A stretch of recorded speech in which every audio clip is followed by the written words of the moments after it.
Fl-2022 aktar minn kwart tal-popolazzjoni kienet mambula minn nies barranin u f'għaxar snin il-popolazzjoni Maltija kibret b'madwar 29% illi tisboq sew in-nofs miljun kawża ta' tkabbir fil-popolazzjoni barranija.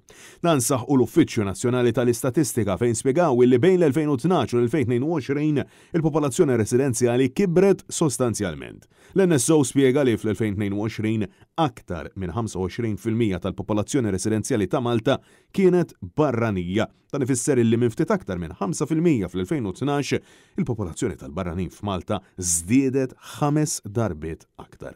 Dan fil-waqt illi f'Malta kien hawn aktar irġiel milli nisa u l-akbar lokalità kienet dik ta' San Pawl il-Baħar b'aktar minn 35,400. Intant, fil-waqt li r-rata ta' mwiet baqgħet dik ta' 8 persuni minn kull 1000 fis-sena, r-rata ta' twelid naqset minn 10 għal 8 minn kull 1000.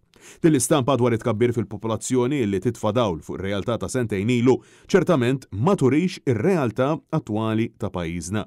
Kif sentejn wara, ir-rata ta' tkabbir hija ferm akbar, bil-pressjoni enormi fuq is-setturi kollha tal-pajjiż, mis-saħħa għall-edukazzjoni, mill-pressjoni fuq l-infrastruttura s-sistema tad-distribuzzjoni tal-elettriku.